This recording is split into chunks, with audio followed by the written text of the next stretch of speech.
WION continues to track the latest developments in Myanmar.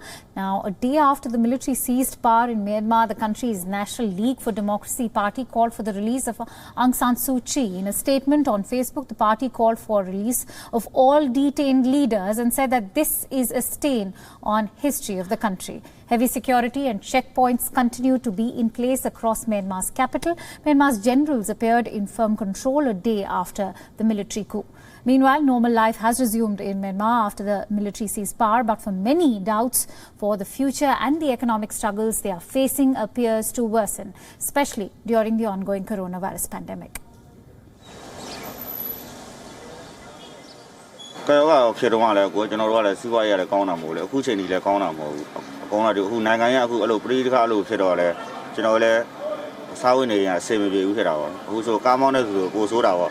ကောင်းလမ်းမှာလူတော်မရှိတော့ဘူးကျွန်တော်ဆိုလည်းဈေးပေါက်ဖို့တော့မနဲ့အခုဒီခုချိန်နေတော့ဈေးပေါက်သေးတာမနဲ့4နာရီလို့ထွက်လာတဲ့ဟာခါတိုင်းဆိုဒီချိန်ဆိုဘာပြော5-8တောင်လောက်ရနေပြီလေအခုချိန်ဆိုဒါခုချိန်ဒီဈေးမပေါက်သေးဘူးနောက်ပိုင်းဆိုတော့ဟိုမိသားစုစီးပွားရေးဟိုမိသားစုစားဖို့တောက်ရေးတော့ပါအဆင်မပြေဘူးဖြစ်သွားနိုင်တယ်ဖြစ်သွားနိုင်တယ်ပေါ့နော်ဟိုနိုင်ဟိုဘလို့နိုင်ပေါ့နိုင်ငံရေးပြောင်းလဲဆိုရတာအခုမှပြောင်းသားကြီးဖြစ်လာလို့ဒါဖြစ်လာတဲ့ခါပါအရင်တော့လည်းသူ့အလည်းသူယောဂဖြစ်နေတော့သူ့အလည်းပုံမှန်ဝင်လေးရတယ်ပေါ့နော်အခုကျတော့လူတွေကြောက်ပြီးတော့ဒီလိုကြီးလည်းဖြစ်တယ်ဖြစ်တော့ကြောက်လဲကြောက်သွားပြီးတော့ဘေးကလူကတိတ်မထွက်ကြတော့ပေါ့နော်အဲ့လိုစိုးရင်မှုပါပေါ့အဲ့လားပါ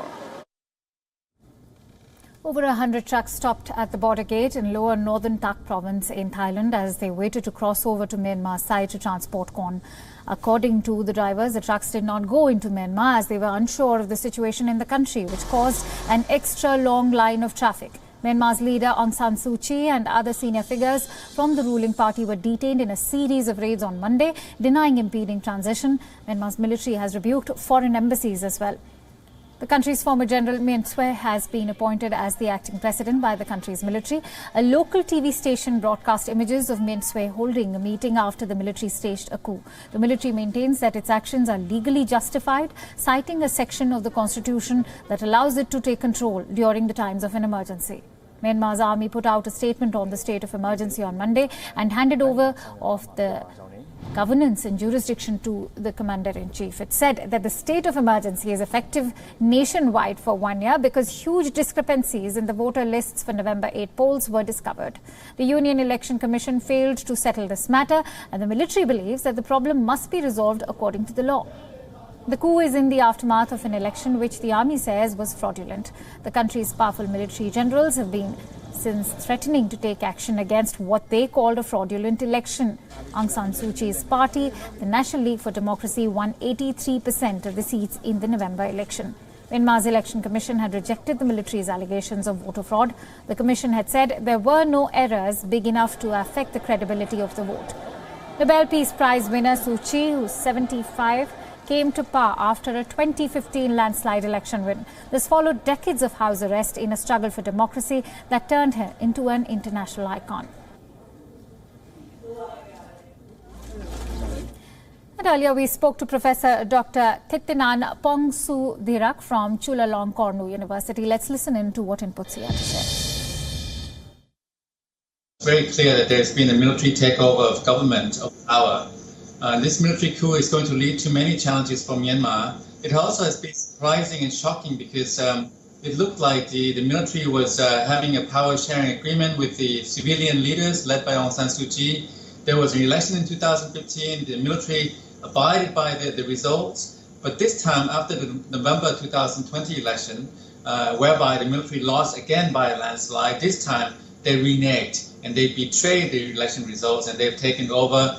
They have many challenges of running the economy, of answering to the demands and outcry from the international community, and also their own people. So I think that we have a tall order ahead in Myanmar. What we do know now is that the civilian leaders have been detained, the military is in charge, and the people are not going to be happy in the medium term.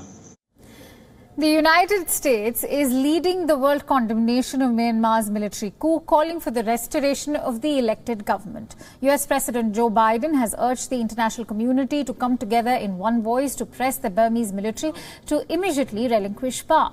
Biden has also ordered a review to consider reimposing sanctions that were lifted during Myanmar's transition to democracy.